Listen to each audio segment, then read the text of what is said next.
你知道吗？世界上第一辆以内燃机驱动并获得官方专利的汽车，就是奔驰的创始人卡尔本茨造出来的。没错，今天你开在路上的车，哪怕不是奔驰，它的祖宗多半也能追溯到奔驰。从发明第一辆3轮汽油车，到今天打造出电动旗舰 EQS， 奔驰已经陪我们走过快140年了。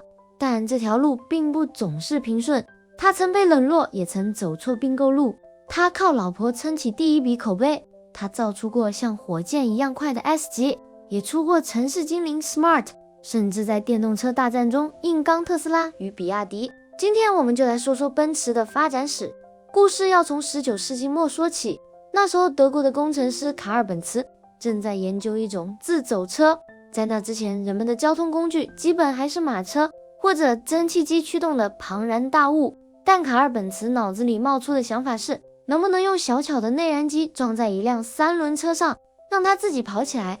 1886年，卡尔本茨终于造出了那辆改变人类命运的3轮汽车——本茨专利汽车。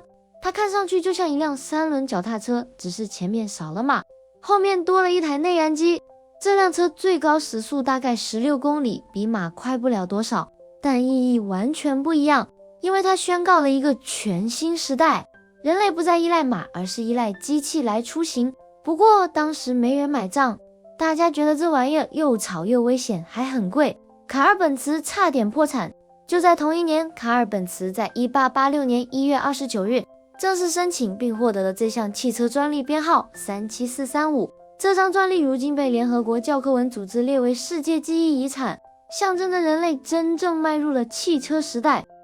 真正拯救他的是他的妻子贝尔塔本茨，他偷偷开着这辆3轮车从曼海姆跑到娘家，大概66公里，路上他甚至得去药店购买石油醚 Ligurine， 一种当时用作清洁剂的溶剂来当作燃料。更有意思的是，途中刹车还坏过，贝尔塔灵机一动，直接跑去鞋匠那里用皮革给刹车加固，算是世界上第一位汽车维修工。他不仅完成了世界上第一场长途自驾，还顺便写下了汽车维修史的开端。你可以想象，当时乡下人看到一辆没有马拉的3轮怪物在街上跑，估计都以为见鬼了。但就是这次旅程向世人证明了汽车真能用。后来这条路也被称为贝尔塔之路。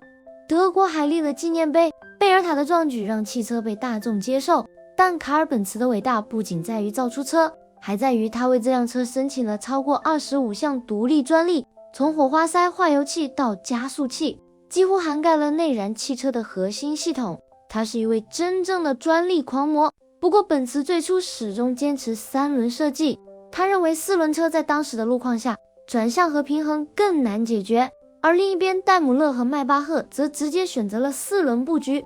这表明了这2位汽车先驱在技术路径上的巨大分歧，也让他们的竞争从一开始就充满了火花。与此同时，在德国另一边，哥特利布·戴姆勒和威廉·迈巴赫也在造自己的汽车。1886年，他们也造出了一辆4轮的汽油车。于是，德国这几个工程师几乎同时开创了汽车时代。时间来到1926年，本茨公司和戴姆勒公司合并，成立了梅赛德斯奔驰，也就是今天我们熟悉的奔驰。你可能会好奇，梅赛德斯这个名字从哪来的？这位叫埃米尔·耶利内克的商人可不是个普通人，他既是奥匈帝国的领事，也是戴姆勒的超级大客户。他买下戴姆勒当时超过1半的产量。他不仅喜欢戴姆勒的车，还喜欢用他小女儿的名字梅赛德斯 Mercedes 西班牙语意为优雅来称呼这些车。1901年，他要求戴姆勒打造一辆有史以来最好的汽车，并坚决要求用 Mercedes 命名。他甚至为戴姆勒投资，并要求以这个名字进行全球销售。可以说，一个忠实且挑剔的客户，以一种买断的方式，无意中创造了世界上最知名的豪华车品牌名。没想到这个名字后来竟成了世界最知名、最有价值的豪华车品牌之一。奔驰的 logo 大家都很熟悉，3叉星，它的寓意是陆地、海洋、天空。奔驰要在这3个领域都大放异彩。事实证明，他们做到了。不仅造汽车，还造卡车、飞机、发动机，甚至船用发动机。在2战前后，奔驰的地位越来越高，尤其是1930年代，奔驰出了世界上最豪华的车型之一，奔驰770。这辆车长得巨大无比，气场全开，常常出现在当时的国家元首座驾里。虽然这些历史有点复杂，但它也奠定了奔驰豪华车的地位。进入战后时期，奔驰迎来了真正的复兴。1954年，奔驰推出了一辆超级经典的跑车 300SL。这辆车最大的特色就是鸥翼门，车门往上抬起，像海鸥展开翅膀，一下子惊艳了世界。它不仅长得帅，还能跑到每小时260公里，是当时世界上最快的量产车。谈到 300SL 的鸥翼门，很多人以为这只是设计师为了酷炫而做的造型，但其实这是工程上的无奈之举。为了达到每小时260公里的极速，工程师使用了独特的管状空间框架车架 Tubular Space Frame Chassis。这种车架轻巧坚固，但大架是车身两侧的侧梁特别高，导致无法安装常规车门，所以这个向上开启的鸥翼门成了唯一的解决方案。这种为性能服务、由工程定义设计的哲学，正是奔驰与众不同之处。可以说 300SL 把豪华和性能这两个词牢牢贴在了奔驰身上。不仅如此，奔驰还在安全性上领先。比如1959年的安全车身设计，把车分成吸能区和安全舱。简单来说，就是把碰撞的力吸收在前后部分，中间乘客舱尽量保持不变。领导这项安全车身革命的是工程师贝拉·巴雷尼 （Bela Barani）。他早在1951年就为这个概念申请了专利。在此之前，车辆被视为一个整体的刚性结构，碰撞时会整体变形，对乘客造成致命伤害。巴雷尼的理论彻底改变了这一切。他提出让车头和车尾牺牲去吸收能量。更重要的是，在巴雷尼的推动下，奔驰在1959年成为了世界上第一个进行系统性碰撞测试的汽车制造商。他们不是在实验室里推算，而是直接把车撞向障碍物，用数据为安全保驾护航。今天所有汽车的安全设计都能找到奔驰的影子。与此同时，奔驰也没忘了赛车。1950年代，他们参加 F1 比赛，用 W196 赛车拿下了多个冠军。然而，因为1955年的勒芒惨案，奔驰曾退出赛车运动长达数十年，直到2010年，他们才以厂队身份强势回归 F1， 并在随后的涡轮混合动力时代2014年至今，一跃成为 F1 史上最成功的车队之一。你可能听过刘易斯·汉密尔顿，他就是开奔驰赛车拿了7届世界冠军的传奇车手。奔驰的发展并不仅仅是豪华和性能，它还一直在探索新技术。1970年代的石油危机让奔驰开始研究柴油车，后来他们的柴油发动机以耐用节油闻名，出租车司机开个50-60万公里都没问题。而进入1970年代，奔驰并不满足于机械结构的安全，还开始和电子科技公司展开合作，比如德国著名的博士 Bosch 和奔驰就有超过100年的深度合作关系。在1970年代，正是这两家巨头联手研发出了全球首套 ABS 防抱死系统，并在1978年首次安装在奔驰 S 级上。这不仅让刹车更安全可控，也推动了整个汽车行业向电子安全升级。接下来，奔驰推出了一个非常重要的系列 S 级。S 级几乎成为了豪华轿车的代名词，政商名流、明星富豪如果要买辆大气舒适又有身份的车，S 级往往是首选。总的来说，从1886年第一辆专利汽车到20世纪后半叶的豪华与安全代表，奔驰已经从一个小车坊成长为汽车行业的巨头。而且它不只是乘用车领域的佼佼者，在商用车领域也拥有举足轻重的地位。奔驰生产的卡车和大巴广泛应用于物流、建筑、矿业、军用和公共交通，其中 Unimog 乌尼莫克系列越野卡车被誉为地表最强车种，它的传奇性远超普通卡车。它的名字本身就是通用发动机设备 Universal Motor Gear T 的缩写。Unimog 最独特的设计是它的门式车桥 Portal Axles， 让底盘离地间隙极高，配合中央胎压调节系统和4轮锁，它可以爬上45度的斜坡。它不是一辆单纯的卡车，更是一台移动的工作站，前面可以装除雪铲，中间可以装割草机，后面可以装绞盘。它是工程、农业、军用和救灾领域的全能英雄。而在很多发展中国家，奔驰的大巴也成为了公共交通的主力。它不仅定义了汽车是什么，更不断在告诉世界，汽车还能更快、更安全、更豪华。首先要说的是，奔驰不再是一个人在战斗，它的对手们一个个都变得更强了。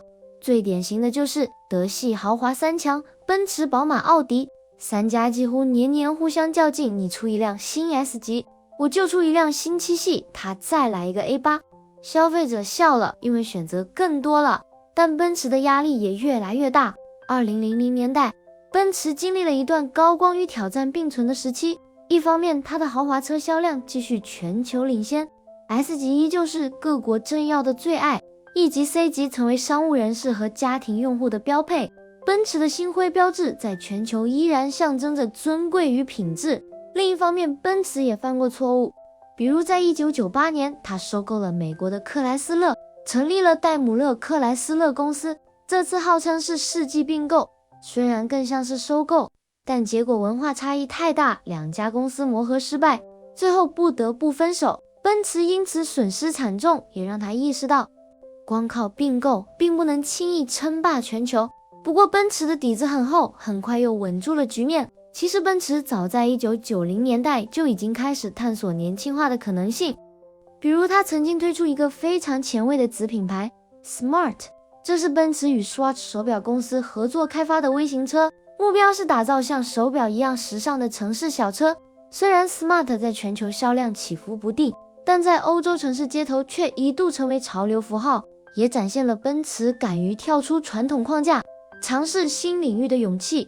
到了2010年代，奔驰则进一步全面年轻化。你可能还记得以前的奔驰车，方方正正，看起来很老派，但这几年奔驰换上了更加流线时尚的设计语言，年轻人突然发现，哇，原来奔驰也可以很酷。像 A 级、CLA 这些车，让很多第一次买豪华车的年轻人直接被吸引。而说到酷奔驰，还有一个隐藏战力你不能不知道， AMG 这个品牌原本是2个工程师成立的独立改装工作坊，专门研究怎么把奔驰赛车改到极致。后来奔驰发现他们太强了，干脆把他们收购，变成了官方高性能子品牌。 AMG 的理念很简单粗暴，把火箭装进西装车。而在 AMG 还有一个特别浪漫的传统， One Man One Engine。 什么意思呢？就是每一台 AMG 手工打造的发动机都是由一位工程师从头到尾亲手完成的，装配调校测试全程由他一人负责。等发动机造好后，他还会在上面亲手签下自己的名字。这不仅是对品质的承诺，更是一种对工程师的尊重。在机器主导的时代， AMG 坚持人是性能的灵魂，这份执着也正是为什么那么多人一提到 AMG 就会眼睛发光。你看一辆看起来沉稳优雅的E级，贴上 AMG 徽章之后，100公里加速居然只要3秒多，排气声浪震耳欲聋，像猛兽一样扑出去。这就是奔驰另一个面貌，外表绅士，内心狂野。与此同时，奔驰继续保持它在科技上的领先，比如它在安全方面一直走在行业前列，自动刹车车道保持夜视系统，这些如今常见的配置，奔驰很早就率先应用。甚至还有那套可以在事故发生前自动把车窗关上，座椅调好的预防安全系统 Pre-Safe。 有人开玩笑说，坐奔驰就像有个隐形保镖在保护你。当然最不能不提的就是电动车。随着特斯拉的崛起，整个汽车行业都被逼着转型，奔驰也不能例外。2019年，奔驰推出了自己的纯电动车品牌 EQ 系列，第一款是 EQC， 一辆中型 SUV。虽然评价褒贬不一，但至少表明了态度，奔驰要在电动车领域分一杯羹。不过转型并不容易，相比特斯拉的激进和中国新势力的速度，奔驰的节奏显得比较稳重，甚至有人说是慢半拍。但别忘了，奔驰的优势在于100年积累的技术和豪华品牌力，它可以慢，但不能乱。最近几年，奔驰逐渐加快步伐，推出了 EQS、EQ1 这些高端电动车，续航里程和豪华配置都相当能打，尤其是 EQS 的内饰，几乎就是一台豪华客厅加大屏影院，让人坐进去就舍不得出来。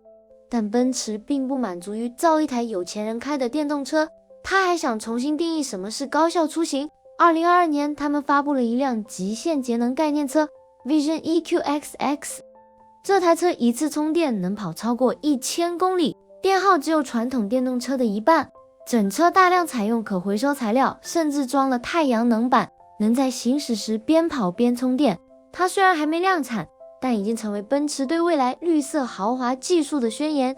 除了新能源，奔驰在自动驾驶上也做出了成绩。它是获得 L3 级别自动驾驶合法上路许可的车企，也就是说，在特定路段和条件下，你真的可以双手离开方向盘，让车自己跑。虽然范围有限，但这已经是行业里程碑。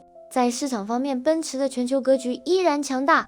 在中国，它已经成为奔驰最大的单一市场，E 级、C 级随处可见， S 级更是身份象征。欧洲和美国依旧是它的传统地盘，奔驰的豪华标签在全世界依然坚不可摧。